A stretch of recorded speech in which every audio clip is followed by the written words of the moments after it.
Hello, this is Miss Bumphus, and thank you for joining me for another session of STEM. And I hope you all have been taking care of yourself and doing well, practicing social distancing, okay? So today we're going to be covering a couple of things. We're going to be looking at science, electricity, current, fluid fuses. And we're going to also be exploring the scatterbox, whisker box chart and how to construct it and its purpose of. Because a lot of times we use these things in school, and we learn about them, we never think about how we could use them or if they ever be a use to us as life goes on. But we need to keep our math, science, and reading and all these things. What we learn in school, we need to keep them within us in our heads and use them and apply them to other things, okay, in everyday life, all right? So we're going to look at that, and we're going to also talk about COVID-19. Now, COVID-19 pandemic is still in effect. Got us at home, and trying to follow social distancing rules can be challenging, you know. But we got to get through this, and we got to do the right thing. This summer, they're looking at maybe with the hot sun. You got three types of ultraviolet rays that comes from the sun. So UV 1, 2, and 3. UV 3 never reaches Earth or the atmosphere, and we never experience it. 2 and 3 you may experience with sunburns and things. 2 and 1 sunburns and things like that. Well, ultraviolet 3, which never hardly reaches the atmosphere, definitely the coronavirus cannot survive in. So they're looking at ways to use that ray or that ray of sun to kill off that virus, maybe. But I say this: get out there, get hot, have that sun. You know, process the vitamin D in your system anyway. So get that sunshine. Now, with the pandemic not getting any better and looking to overlap this flu season overlap by next flu season, they're looking at mortality rates and more people dying and contracting the coronavirus. So we got to take care of ourselves. We must eat healthy. Vitamin C, D, E, zinc. We must have that in our diet. Eat fresh vegetables. Try not to eat genetic engineered food. Genetic engineered food has been related to viruses, cancer, and other health issues.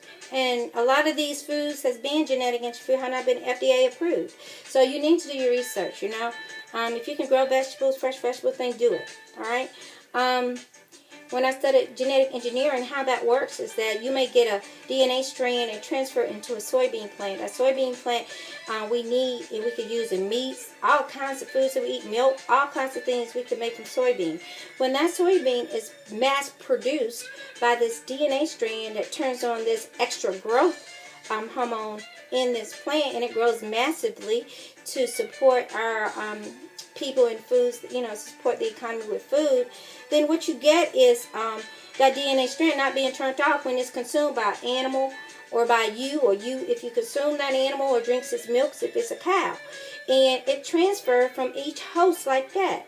And then once it's in your system as a human, it may mass produce something in you, creating cancer in male, females, everyone. So, you know, not even to mention the allergies and other things that we haven't even learned about, and they may not never learn about because it's not taught in school.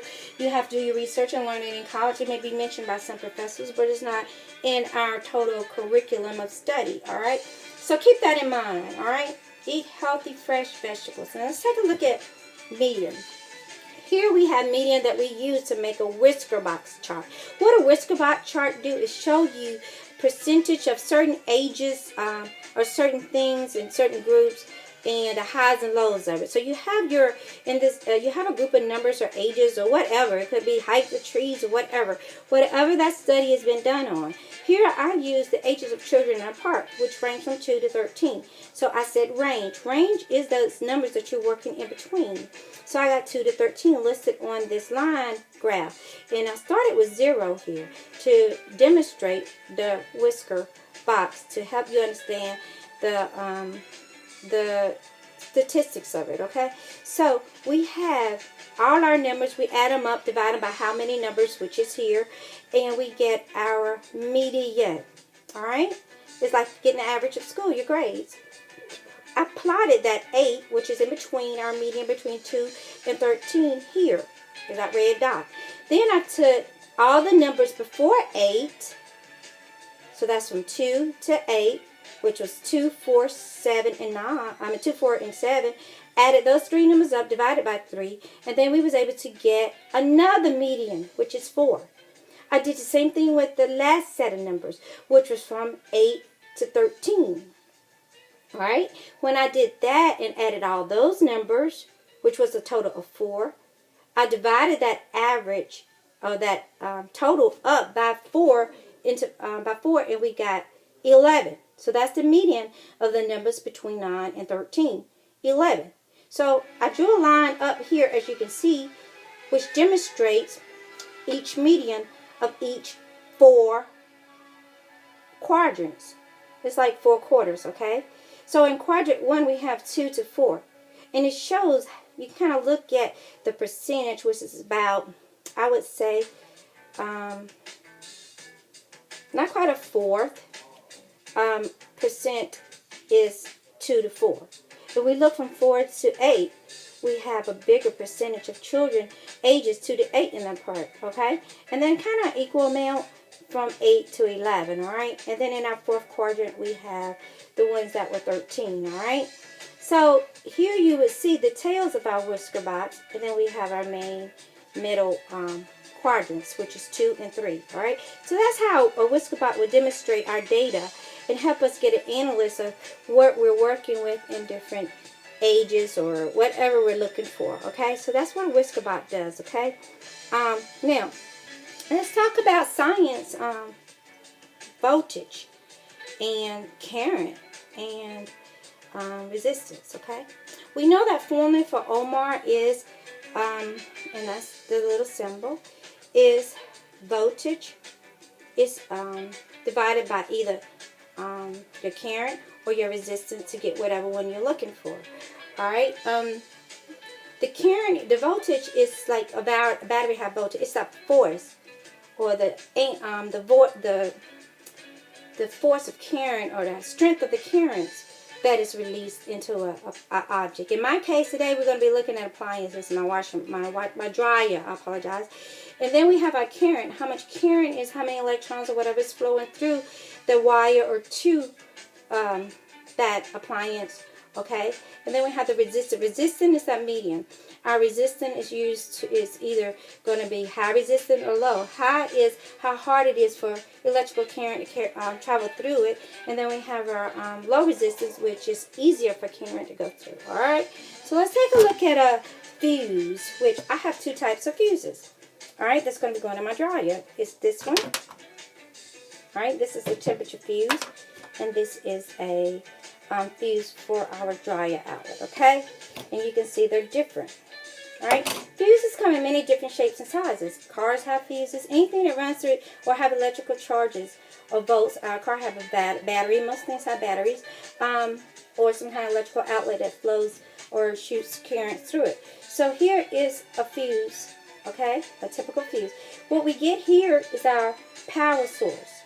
It travels through the fuse, and it's a hot little wire here. That wire here is usually made up of some type of copper. Remember, you study conductors? It's a conductor. It's made of copper, iron, aluminum, some type of metal, okay? That's easy for, have a low resistance for electrical current to go through. So that's that little wire here. And then we have these metal pieces on the inner of our fuse.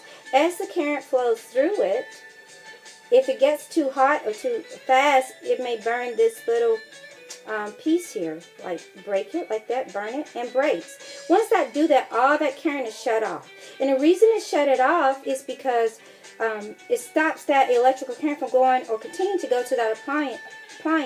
If it were to keep going, it could catch something on fire, destroy your appliance. So that's why we have fuses and circuit breakers in our home. So excessive current create heat that goes to the fuse that, that we need to have a control over. So fuses help control that. Today, I'm going to be changing 2 fuses, all right, in my washing machine, on my dryer, because they have blown. Something got too hot in my dryer and caused it to, that fuse to blow or break, okay? So I'm going to put this on the floor, and I'm going to change these fuses, okay? Hopefully you can see everything here. So we got this fuse here. I've already taken it loose. It's just a little screw that goes there. So I'm going to take these pieces off. And always remember how you take them off. And I'm going to put this, just plug it in over it like that. Okay? And this one is a little loose for some reason. So what I'm going to do is, oh God, my pliers is messed up. So I'm going to have to tighten that. There we go. I got it. Alright, so it's snapped. And we're going to take the screw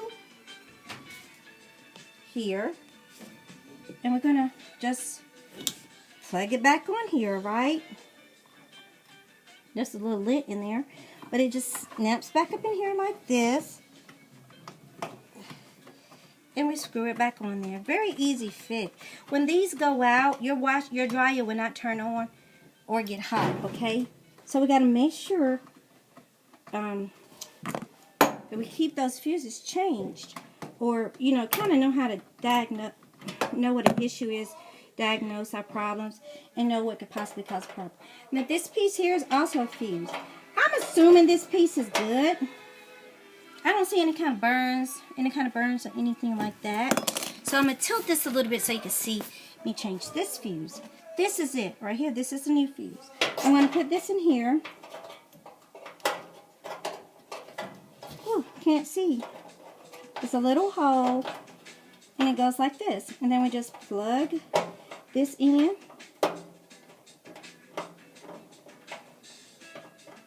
Oh, I can't see here. Okay, there we go.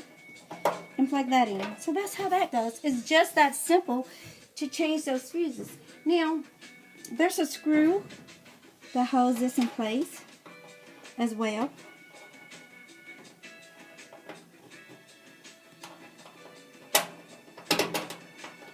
So I'm going to screw this screw back up in here.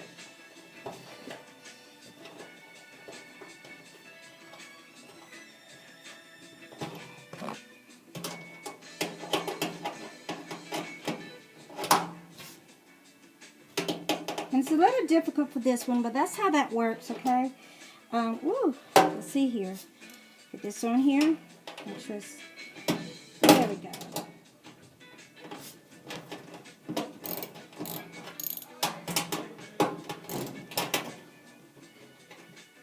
Alright, so there we go. So I've changed 2 important fuses in this system here. And we have this fuse, which is our temperature gauge fuse. And we have this fuse here, which controls our drying and outlet. Here, I forget what all it does, but it's important to. This is another fuse, but this one right here appears to be okay. And so that's it. All right, so now we know what fuses does. So what fuses do is fuses help prevent too much current from going to your appliance, because too much current could cause a fire or cause your appliance to catch on fire, okay?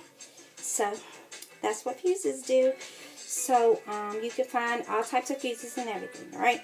So until next time, have a great day and stay safe. Try to eat natural foods. Plant a garden. It's still not too late. Plant a garden to get your fresh vegetables. And try to utilize the resources that you have at home more so than anything else, all right? So have a great day. Bye.